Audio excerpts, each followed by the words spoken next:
Hi everyone, my name is Adarsh Nandan and I'm a Scale Solution Engineer at Databricks. Today I'm going to show you how to deploy an Azure Databricks Workspace through the Azure portal. So here you can see that I am on the Azure portal. I will search for Azure Databricks and click on Azure Databricks. Now I'll click on this Create button on the top left. And now you can see I am on the Workspace creation page. So the first thing that I need to select is the subscription. For me, it's auto-selected, but you can click on this drop-down to select your subscription. You have to make sure that the subscription you choose is a pay-go subscription and not a free tier subscription. Also, to create an Azure Databricks Workspace, you should have the contributor or the owner role on the subscription that you're using. If you don't have the owner or the contributor role on the subscription, then your custom role definition must have the list of permissions mentioned here added, right? Okay. The next thing we need to do is either select an existing resource group from the dropdown or create a new one. I will go ahead and create a new resource group for this workspace deployment, and I am going to call it Azure Demo RG and click on OK. Now we are ready to start filling in our workspace name. So let me just enter a name for my workspace. So I'll call it ADB Demo Dev. Next, I need to choose a region from the dropdown. So I'll stick with East US. I'm good with that.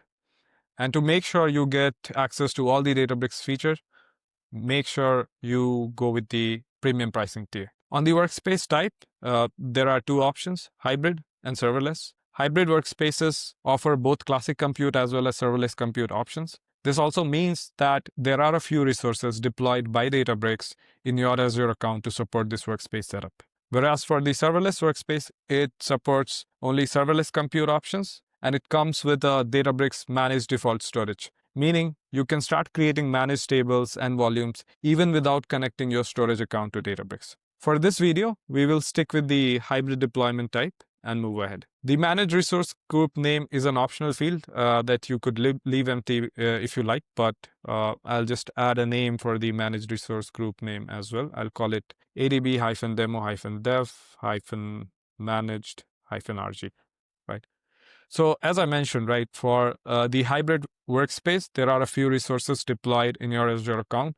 So all of these managed resources would be deployed in the managed resource group. And these resources could be like a storage account for the workspace root storage, a VNet along with a NAT gateway to host the classic compute VMs, and so on, right?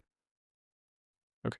There are also a bunch of customizations that you can do for your workspace around networking, encryption, security, and compliance.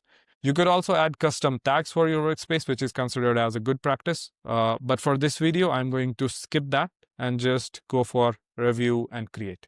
So as soon as I clicked on review plus create, you can see that the validation process for the workspace has started. And now you can see the validation is successful, which means I am good to create this workspace. So I will just hit on this create button at the bottom, and that should start the workspace deployment process. Okay, you can see that the workspace deployment is in progress.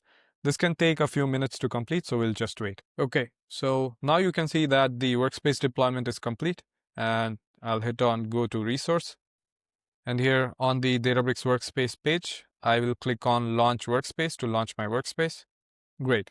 Now you can see that I am logged into the workspace that I just created. Hope this was helpful, and thank you for watching.